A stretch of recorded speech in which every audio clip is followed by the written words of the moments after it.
Take a few seconds and look how my mix session looks like. So today I'm going to share with you 7 tips for organizing your mix session.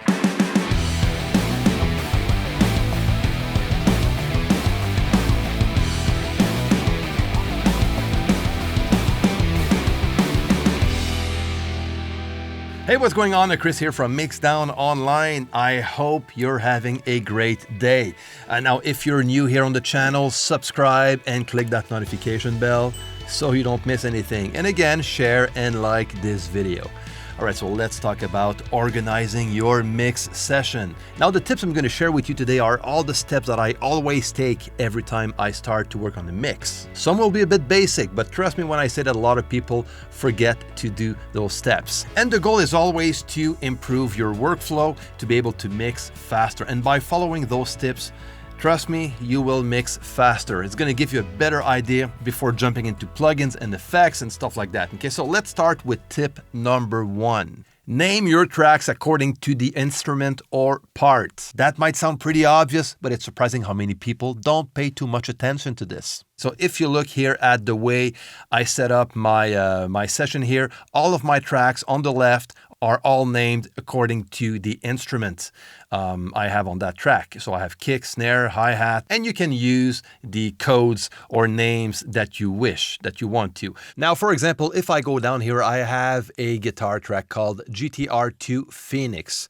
So this is a guitar lick that makes me think of the band Phoenix. So that's why I named it this way. Now, what's important is to avoid naming your tracks Audio 1, Audio 2, and so on. Okay, those types of wording can be very confusing. So just don't be afraid to be very specific on the way you name your tracks. And same for the buses. We're going to look at buses afterwards. I always name those accordingly. Like my mix bus are called mix drums, mix bass, mix guitars, and so on. Now for tip number 2, organize your tracks by instrument.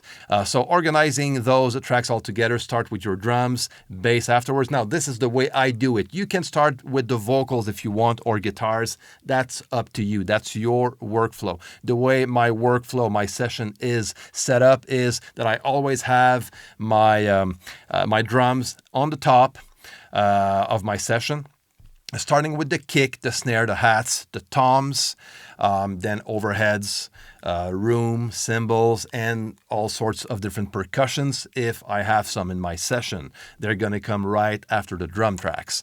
Now in this session, I don't have any overheads. Like those were programmed drums that were sent to me, but I have like a cymbal track, which is right below the toms. And I have all of my effects on top of my drums, and I have my group track on top. I'm going to talk about the group tracks later on. All of my drum-related effects are right on top of my drum tracks, and all of those are going into a folder. Now, this is a pretty cool option I have here in CUBASE. If you're not using CUBASE, you probably have access to a folder. If you do, use them. It's very, very cool and very easy to be organized in your session. So this is what I did on my side. All of those tracks, including the effects, are directly into this folder. So I can just collapse the folder and just end up with a very clean session. So I do this with all different types of instruments. Then after the drums, I have the bass and then the guitars.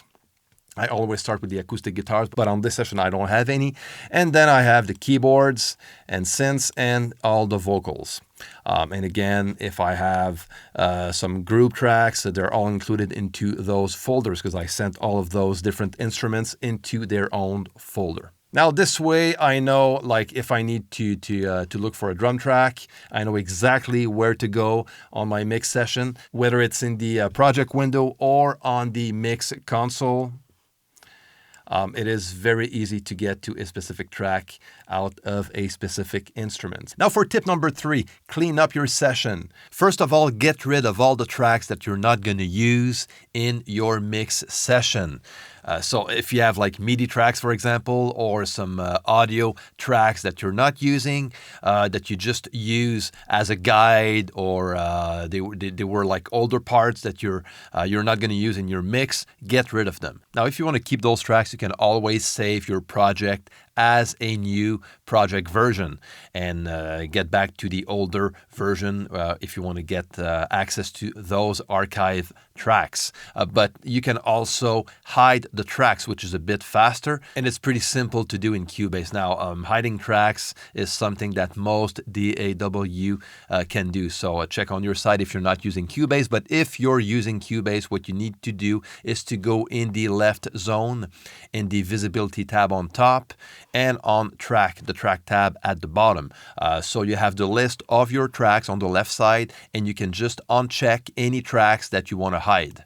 So they're not going to be present. They're not going to be visually accessible on the project window. And you can do also the same from the mix console, where you have the same option, the visibility and channel at the bottom, where you can hide by unchecking the check mark on the track at the beginning of the track. So you'll be able to hide the tracks you're not going to use, which is going to make your project more clean and easy to browse into and to work with. And same if you have empty tracks that you're not using, just get rid of them. Next, what I do, I clean up my events. As you can see, my session is pretty clean. It's very easy at this point to just go from event to event and customize those specific events if I need to, just because everything has been cleaned up. I just removed all the silence between audio on the same tracks.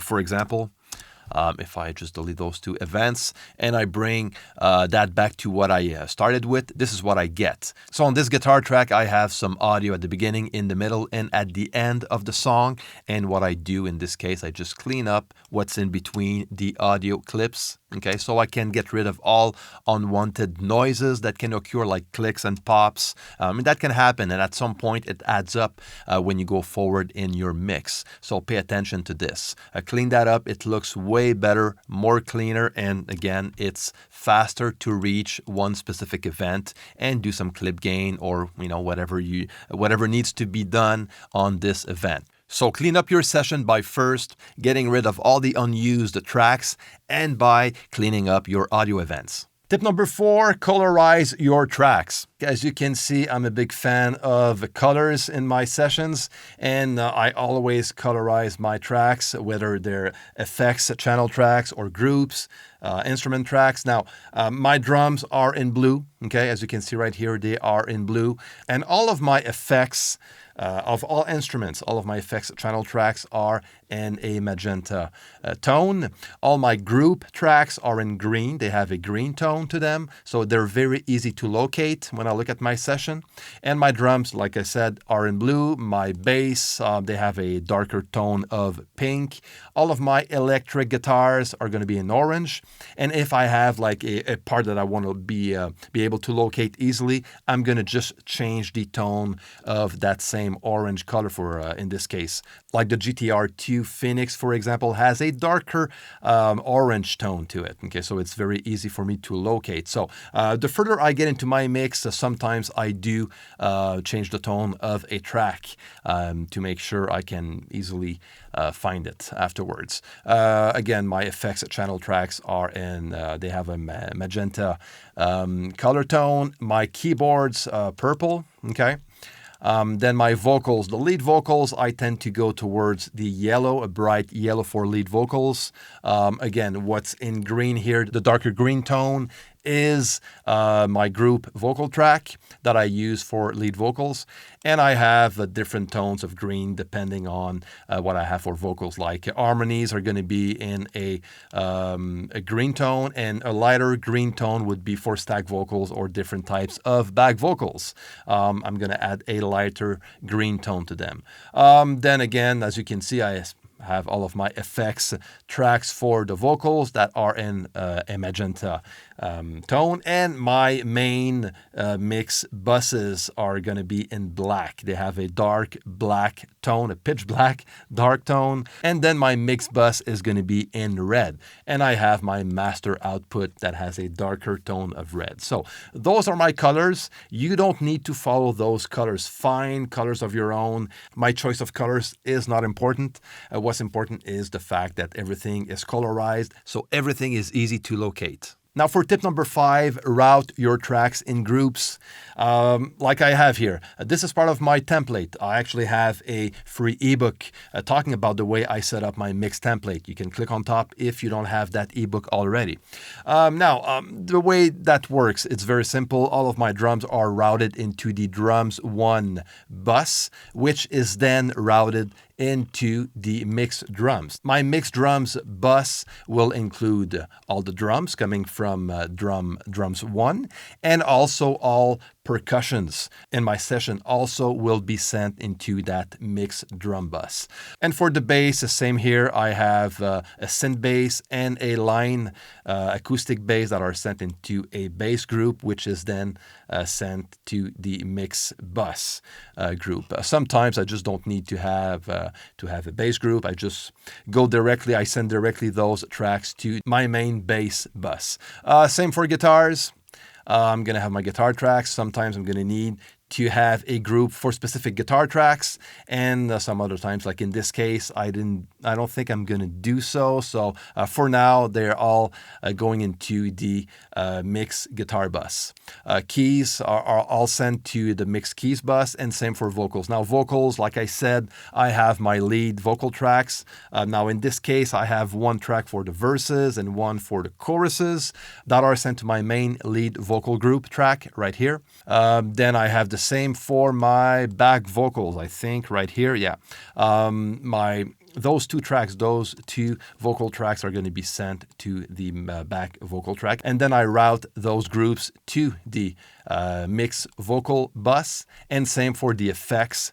All the effects are going to be routed accordingly to the instrument they represent. So those 5 effects channel tracks are going to be routed to the mix vocal group. And then all of those mix buses are going to be routed to my stereo out, okay, my mix bus basically. And then the mix bus goes into the master bus. So very important to send your track to groups. So again, it simplifies the way you mix, and it's going to be very easy to work on one group all at once. And this is a perfect setup if you want to do some top-down mixing, meaning that you start mixing your instrument buses before working on the individual tracks. So this type of setup is going to be perfect for that. For tip number 6, add silence before the beginning of the song. If you look here at the beginning of this mix, I have 1 bar of silence. I don't have anything on this bar. The reason is very simple. The way those tracks were sent to me, they all started at bar 1. So the kick drum started directly on the first bar, and I don't want to start my mix on the first bar. So I left myself only 1 bar of empty space, of silence, before starting the mix. Sometimes I'm going to even add more bars before starting a mix. So this is up to you. But don't be afraid to add some silence before the beginning of the song. Okay, it's going to help you a lot, especially if you have some stuff to add on afterwards. And that happens. Sometimes I have clients that ask me, okay, can you add like a reverse cymbal at the beginning of the song and stuff like that? Sure, I can, but it is very useful if you had that already set up in your mix. Now for tip number 7, add markers. Very important. I have a marker track on top, and by clicking, if you're in Cubase, if you click on the divide track list, you can bring that marker track on top. And this is used only to lay out the structure of the song. So it's very easy to browse from one section to another, even by using shortcuts, which makes stuff very easy to go from, like I said, from one section to another. So very important to take the time to listen to the song and just add some markers at the beginning of the verse, the chorus, the bridge, guitar solo, anything that can be useful for you to be able to browse within the song easily and fast. All right, so this is going to be it for today. I hope that helps. If you enjoyed this video, please like and share and subscribe if you're new here on the channel. If you have any questions or comments, you can leave everything down below. All right, guys, I'll see you next time.